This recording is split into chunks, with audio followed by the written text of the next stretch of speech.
Good morning everyone. आज हम बात करेंगे पोसोलॉजी की। पोसोलॉजी क्यों इम्पोर्टेंट है? जब भी हमें किसी चाइल्ड को डोज देनी होती है उसके लिए हमें बहुत सारे फैक्टर को इंक्लूड करना होता है। हमें देखना होता है भी चाइल्ड के अकॉर्डिंग डोज कितनी देनी है। अडल्ट की डोज एक नॉर्मल डोज होती है, चाइल्ड के लिए और स्पेशली ओल्ड एज के लिए हमें डोज को कंसिडर करना होता है। तो देखते हैं भाई posology. Posos mean how much and logos meaning science. यानी posology is a branch of medical science which deals with dose or quantity of drugs which can be administered to a patient to get desired pharmacological action. Posology medical science की वो branch है जो deal करती है dose के साथ और dose की क्वांटिटी के साथ, कि किसी भी ड्रग की कितनी क्वांटिटी देनी है, कितनी डोज देनी है, ताकि उसको इजीली एडमिनिस्टर किया जा सके, यानी पेशेंट को दिया जा सके और पेशेंट को डिज़ायरेबल एक्शन प्रोड्यूस हो। जिस भी ट्रीटमेंट के लिए वो ले रहा है वो उस प्रॉब्लम के लिए वो ड्रग उसको क्योर कर दे। इसके लिए हम पर्टिकुलर क्वांटिटी और डोज वहाँ पर डिसाइड करते हैं। लेकिन जब भी डोज को डिसाइड किया जाता है उसके लिए हमें, अभी बोला मैंने कि बहुत सारे फैक्टर हमें वहाँ पर देखने होते हैं। तो कौन कौन से फैक्टर हैं जिनको एक डॉक्टर देखता है, एक फार्मासिस्ट देखता है किसी भी ड्रग को वहाँ पर डिस्पेंस करने से पहले? फर्स्ट है एज। एज वहाँ पर सबसे मोस्ट इम्पोर्टेंट फैक्टर है, क्योंकि एज के अकॉर्डिंग हमें देखना होता है भाई किस पेशेंट को एक नॉर्मल ड्रग देनी है, किसको कम देनी है, किसको ज़्यादा देनी है। The pharmacokinetic of drug changes with age. Pharmacokinetic होता है ADME, absorption, distribution, metabolism, excretion. क्योंकि कोई ड्रग लेंगे, ड्रग बॉडी के अंदर जाके वो एब्जॉर्ब भी होएगी, डिस्ट्रीब्यूट भी होएगी, मेटाबोलाइज भी होएगी और उसके बाद रिमेनिंग क्वांटिटी ऑफ ड्रग वहाँ से बॉडी से एक्सक्रीट आउट हो जाती है। तो एज के अकॉर्डिंग चेंज हो जाती है वो चीज़ ADME किसी भी ड्रग की। Children and old people need lesser amount of drug. Children को कम ड्रग की जरूरत होती है, ओल्ड एज पेशेंट को कम अमाउंट ऑफ ड्रग की जरूरत होती है than a normal adult dose, normal patient के कंपैरिजन में, because they are unable to excrete drugs to that extent as adults. क्योंकि बॉडी से उनकी जो एक्सक्रीशन रेट है बच्चों की और बूढ़ों की वो काफ़ी कम होता है rather than adult. Adult body से रिमेनिंग अमाउंट ऑफ ड्रग को इजीली एक्सक्रीट आउट कर सकते हैं, लेकिन बच्चों का मेटाबॉलिज्म इतना अच्छा नहीं होता और ओल्ड एज का भी इतना अच्छा नहीं होता, इसलिए उनको ड्रग को बॉडी से एक्सक्रीट आउट करने में दिक्कत आती है। तो एज देखनी होती है भाई। सेकंड है सेक्स। सेक्स मीन्स कि जो भी पेशेंट है वो मेल है या फीमेल है। Women don't always respond to the action of drugs in the same manner as it is done in men. Women और मैन के केस में हमें देखना होता है भाई। वीमेन के केस में क्योंकि इमोशनली बहुत ज़्यादा अटैच होती हैं वीमेन किसी भी चीज़ से, किसी भी चीज़ को लेके, तो उनके लिए हमें लेस अमाउंट ऑफ ड्रग वहाँ पर प्रिस्क्राइब करनी पड़ती है। मैन के लिए वहाँ पर डोज थोड़ी ज़्यादा देनी पड़ती है। Special care should be taken when drugs are administered during menstruation, pregnancy and lactation. कोई भी वीमेन है अगर मेंस्ट्रुएशन साइकिल चल रही है उसको तब भी हमें ड्रग देख के देनी पड़ती है। प्रेगनेंसी के केस में भी हमें ड्रग देख के देनी पड़ती है भी कौन सी देनी है, कौन सी अवॉइड करनी है। लैक्टेशन, अगर कोई मदर अपने बेबी को फीड कर रही है उस केस में भी हमें देखना पड़ता है कि कौन सी ड्रग देनी है, कौन सी वहाँ पर अवॉइड करनी है। Certain drugs which on administration to the mother are capable of crossing the placenta. क्योंकि जब किसी मदर को ड्रग दी जाती है तो वो वहाँ पर प्लेसेंटा को क्रॉस कर देती हैं एंड अफेक्ट द फ्यूटस, और जो भी वहाँ पर फ्यूटस है जिसके अंदर बेबी होता है वहाँ पर उसको वो या वो अफेक्ट कर सकती हैं। एग्जाम्पल है अल्कोहल, नारकोटिक जो भी ड्रग्स हैं वो कभी भी वहाँ पर हमें जो प्रेग्नेंट लेडी है उसको नहीं देनी होती, क्योंकि वो प्लेसेंटा को वहाँ से क्रॉस कर जाएंगी और जो बेबी है वहाँ पर उसको वो अफेक्ट कर सकती हैं। उसके बाद नेक्स्ट जो फैक्टर है वो आएगा आपका बॉडी वेट। बॉडी वेट के अकॉर्डिंग में हमें देखना होता है भी पेशेंट को कितनी ड्रग देनी है। The average dose is mentioned either in terms of mg per kg body weight और as single dose for adult weighing 50 to 100 kg। या तो हमें देखना होता है mg पर kg, 1 mg किसी का वेट है तो उसको 1 kg किसी का वेट है तो उसको 1 mg ड्रग देनी है। या फिर एक नॉर्मल एवरेज भी ले लेते हैं, 50 से 100 kg का कोई अगर अडल्ट है वहाँ पर कोई पर्सन है उसको एक नॉर्मल डोज दी जाएगी। अगर कम है तो उसके अकॉर्डिंग कम, ज़्यादा है तो उसके अकॉर्डिंग हमें कैलकुलेट करके उसके वेट के अकॉर्डिंग ज़्यादा उसको डोज देनी होती है। It should be calculated according to body weight. Next है रूट ऑफ एडमिनिस्ट्रेशन। हमें देखना होता है कि जो भी वहाँ पर डॉक्टर ने ड्रग डिसाइड किया है वो किस रूट से पेशेंट को दी जा रही है। Intravenous doses of drugs are usually smaller. IV जो भी इंजेक्शन दिए जाते हैं वही काफ़ी स्मॉल डोज होती है भाई उनकी, ठीक है। Than the oral dose, oral dose आपको पता है भाई, ओरली जब किसी टैबलेट कैप्सूल को देते हैं उनकी डोज काफ़ी ज़्यादा होती है रादर देन जो इंजेक्शन दिए जाते हैं। Because the drug administration IV enter the blood stream directly, जब इंजेक्शन देते हैं ना, इंजेक्शन डायरेक्टली ब्लड के अंदर जाते हैं, इसलिए वहाँ पर कम डोज में भी काम चल जाएगा। लेकिन टैबलेट कैप्सूल ये बॉडी के अंदर जाएंगे, पहले एब्जॉर्प्शन होगी, डिस्ट्रीब्यूशन होगी, मेटाबॉलिज्म होगी, फिर एक्सक्रीशन होगी, तो काफ़ी टाइम लगता है और उसमें कोई ना कुछ अमाउंट ऑफ ड्रग वहाँ पर लॉस कर जाती है ऑलरेडी, तो उसके लिए हमें फिर हाई डोज वहाँ पर देनी पड़ती है। उसके बाद है टाइम ऑफ एडमिनिस्ट्रेशन। हमें ये भी देखना होता है भी ड्रग जो दी जा रही है वो कितनी बार दिन में देनी है, या फिर खाने से पहले देनी है, खाने के बाद में देनी है, वो फैक्टर भी वहाँ पर कंसीडर करना पड़ता है। The presence of food in the stomach delay the absorption of drugs. अगर वहाँ पर स्टमक हमारा पहले से फूड है उसके अंदर, तो वहाँ पर ड्रग का एब्जॉर्प्शन में काफ़ी टाइम लगेगा। The drugs are more rapidly absorb from the empty stomach. अगर हमारा स्टमक खाली है, पेट खाली है, तो ड्रग वहाँ पर इजिली एब्जॉर्ब हो जाएगी। The irritating drugs are better tolerated if administered after meals. कई ड्रग ऐसी होती हैं भाई, अगर एम्प्टी स्टमक हम खाली पेट उनको देते हैं तो वहाँ पर वो स्टमक के अंदर इरिटेशन कोज कर सकती हैं, तो ऐसी ड्रग को हमें खाने के बाद प्रिस्क्राइब करना होता है। एग्जाम्पल है कोड लीवर ऑयल। ठीक है, ऐसी बहुत सारी ड्रग हैं डॉक्टर जो बोलते हैं भाई खाने के बाद लेनी है।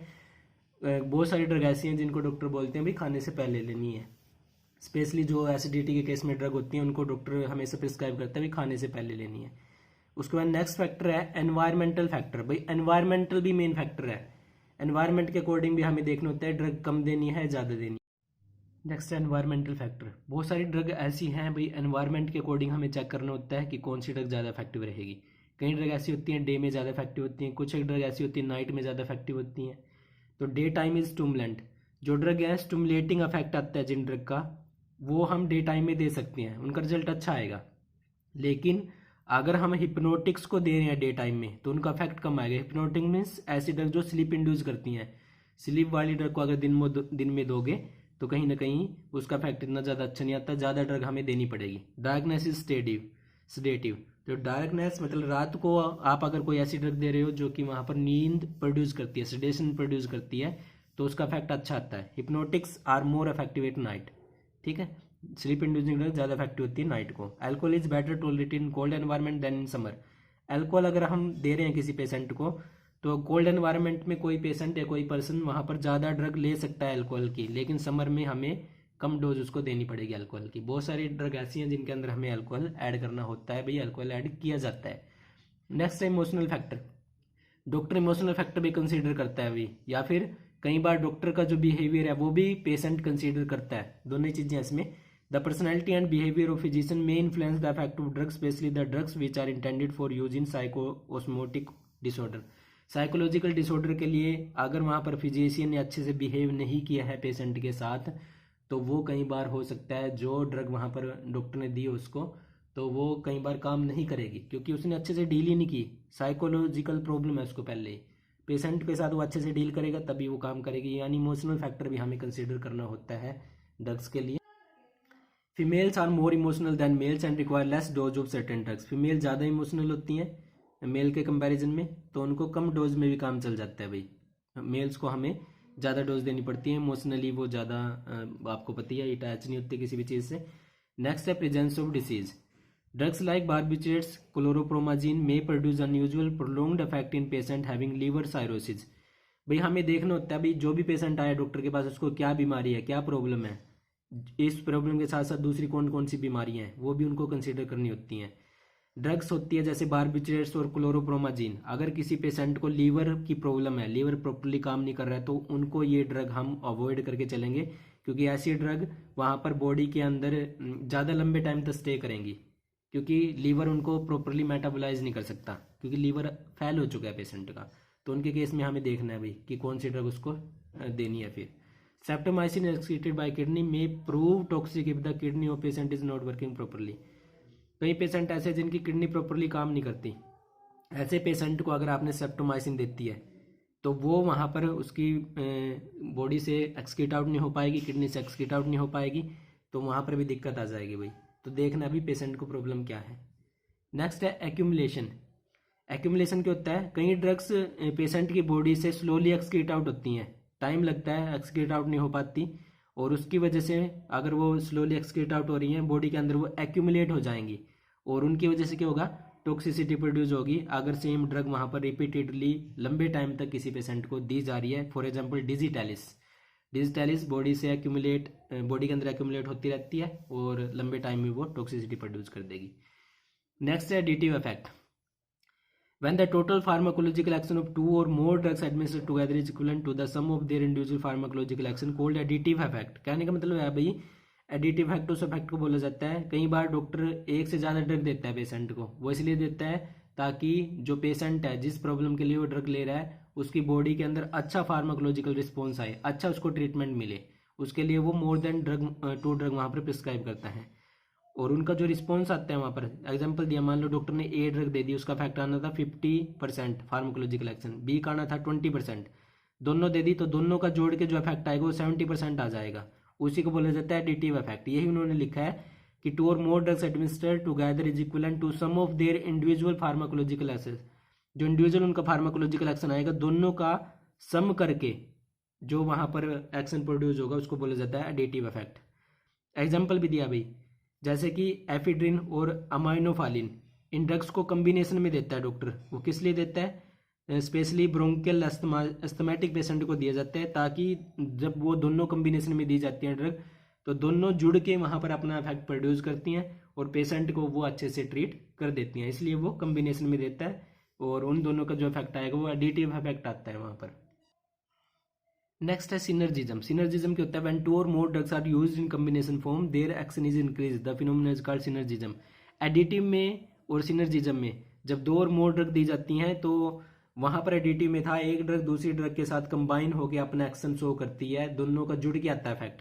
लेकिन सिनर्जिज्म में एक ड्रग दूसरे इफेक्ट के ड्रग को इंक्रीज कर देगी, जरूरी नहीं है कि सेम इफेक्ट आएगा फिर उनका जुड़ के, जैसे ए ड्रग का 50% इफेक्ट आ रहा है, बी का 20% आ रहा है, तो एडिटिव में दोनों का 70% आएगा। लेकिन सिनर्जिज्म में जब एक ड्रग दूसरी के साथ जुड़ती है तो वो 80% इफेक्ट भी दे सकती है, 60% भी दे सकती है, 90% भी दे सकती है, यानी एक ड्रग दूसरी इफेक्ट के ड्रग को इफेक्ट को इंक्रीज कर देगी। इसको सिनर्जिज्म बोलते हैं।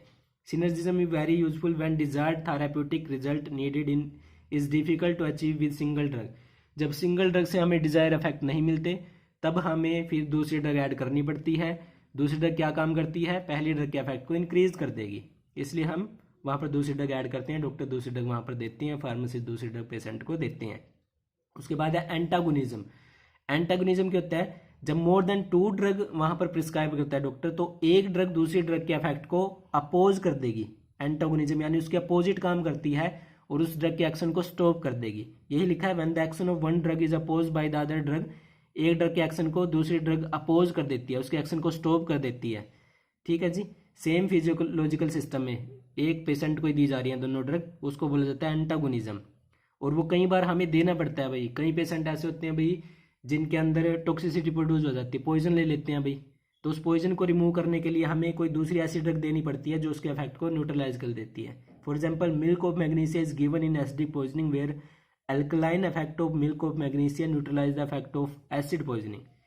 इसमें क्या है भाई, मिल्क ऑफ मैग्नीशिया पेशेंट को दिया जा रहा है, ये है बेसिक नेचर का, उसको एसिड पॉइजनिंग हो रखी है तो एसिड और बेस मिलके क्या कर देंगे, पूरे इफेक्ट को न्यूट्रलाइज कर देते हैं और जो पॉइजनिंग है वो रिमूव हो जाएगी, पेशेंट बिल्कुल नॉर्मलाइज हो जाएगा वहाँ पर।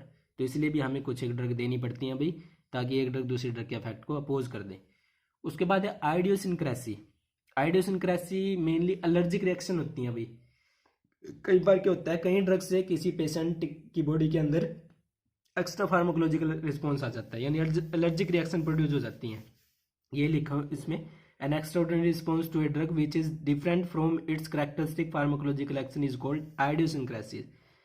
एक्स्ट्राऑर्डिनरी रिस्पॉन्स आ जाता है, जिस रिस्पॉन्स हमें चाहिए होता है जो रिस्पॉन्स उससे थोड़ा एक्स्ट्रा ही आ जाता है और उससे एलर्जिक रिएक्शन बॉडी में प्रोड्यूस हो जाती हैं, उनको बोला जाता है आइडियोसिनक्रेसी। ठीक है। और यही लिखा है उसमें, the word idiosyncrasy has now been replace by the drug allergen, यानी कुछ एक पेशेंट को ड्रग से एलर्जी होती है, कहने का सीधा सा मीनिंग ये है कई पेशेंट को कई ड्रग से एलर्जी होती है, तो हमें ऐसी ड्रग पेशेंट को नहीं देनी है। इसको भी हमें कंसिडर करना होता है फैक्टर को कि पेशेंट को किस ड्रग से एलर्जी है। उसके बाद है tolerance. When an unusual large dose of drug is required to elicit an effect ordinarily produced by normal therapeutic dose of drug, the phenomena is termed as drug tolerance. Tolerance का मतलब ये है भाई, कई बार जब हम किसी पेशेंट को एक ड्रग देते रहते हैं और लंबे टाइम तक दे रहे हैं तो उसकी बॉडी में उसके लिए टॉलरेंस आ जाती है, फिर वो ड्रग काम नहीं करती, वो सेम कंसंट्रेशन काम नहीं करती, फिर हमें हाई कंसंट्रेशन देनी होती है सेम ड्रग की, तब जाके उसकी बॉडी के अंदर फार्माकोलॉजिकल एक्शन प्रोड्यूस होता है। तो उसको बोलते हैं टॉलरेंस। तो डॉक्टर को देखना होता है भी जो भी वो ड्रग दे रहा है पेशेंट को, क्या उसके लिए उसकी बॉडी के अंदर टॉलरेंस तो नहीं आ चुकी है। अगर टॉलरेंस आ चुकी है तो वो उसकी बॉडी के अंदर काम ही नहीं करेगी। एग्जाम्पल दे रखा है, स्मोकर जो होती हैं अगर उनको निकोटिन कोई ड्रग दी जा रही है, स्मोकर ज़्यादा क्वांटिटी निकोटिन की टॉलरेट कर सकती हैं, क्योंकि आपको पता है भाई इसमें निकोटिन होती है। और अगर कोई अल्कोहलिक पेशेंट है जो अल्कोहल डेली रूटीन में कंज्यूम कर रहा है और उसको ऐसी कोई ड्रग दी जा रही है जिसके अंदर पहले से अल्कोहल है, तो वहाँ पर भी उसको ज़्यादा कंसनट्रेशन हमें देनी पड़ेगी थेरापेटिक इफेक्ट के लिए। नेक्स्ट फैक्टर है टैकीफाइलैक्सिस। टैकीफाइलैक्सिस क्या है? When certain drugs are administered repeatedly at short interval the cell receptor get blocked and pharmacological response that drug is decrease. कई बार जब हम रिपीटेडली बार बार एक ही ड्रग देते रहेंगे तो बॉडी के अंदर जाके ड्रग क्या करती है, अभी बाइंड अप करती है, लेकिन एक टाइम पे क्या होगा कि वो वहाँ पर जो ड्रग है जिस रिसेप्टर पे जाके बाइंड अप करती है वो ब्लॉक हो जाते हैं रिसेप्टर, और अगर वो ब्लॉक हो चुके हैं तो वहाँ पर ड्रग का फार्माकोलॉजिकल रिस्पॉन्स नहीं आएगा। ठीक है। और उस केस में अगर हम हाई डोज भी देंगे पेशेंट को सेम ड्रग की तब भी रिस्पॉन्स नहीं आएगा, उस केस में हमें फिर कोई दूसरी अल्टरनेटिव ड्रग वहाँ पर देनी पड़ती है। उस फैक्टर को बोलते हैं टैकीफाइलैक्सिस। ये भी डॉक्टर को कंसीडर करना होता है। उसके बाद है मेटाबॉलिक डिसऑर्डर। कई बार बॉडी के अंदर पेशेंट की वाटर इलेक्ट्रोलाइट इम्बैलेंस हो जाता है, एसिड बेस इम्बैलेंस हो जाता है, बॉडी टेम्परेचर मेंटेन नहीं होता। अगर ऐसी कोई कंडीशन आ चुकी है तो उसकी वजह से भी वहाँ पर हमें देखना होता है कि कौन सी ड्रग देनी पड़ेगी, कौन सी ड्रग उसकी बॉडी में काम करेगी, क्योंकि ये सभी चीज़ें नॉर्मल होनी चाहिए। वाटर इलेक्ट्रोलाइट बैलेंस होना चाहिए बॉडी में, एसिड बेस बैलेंस होना चाहिए, बॉडी का टेम्परेचर सेट होना चाहिए, उसकी जो भी फिजियोलॉजिकल फैक्टर है वो प्रॉपरली काम करने चाहिए, तभी जाके एक ड्रग का इफेक्ट अच्छा आएगा। रादर देन अगर नहीं वो वर्किंग में है तो हमें फिर देखना पड़ेगा भी कौन सी ड्रग देनी है, डोज उसकी कम देनी है, ज़्यादा देनी है, कितनी देनी है, उसके हिसाब से हमें कंसिडर करना होता है। तो ये सभी जरूरी फैक्टर हैं। जब भी हम किसी भी पेशेंट को ड्रग देते हैं तो उसके लिए सभी फैक्टर हमें कंसिडर करने होते हैं। तो आज की वीडियो में इतना ही करेंगे। अगर आपको ये वीडियो अच्छी लगी हो तो प्लीज़ इस चैनल को लाइक करें, सब्सक्राइब करें। Thank you, that's it.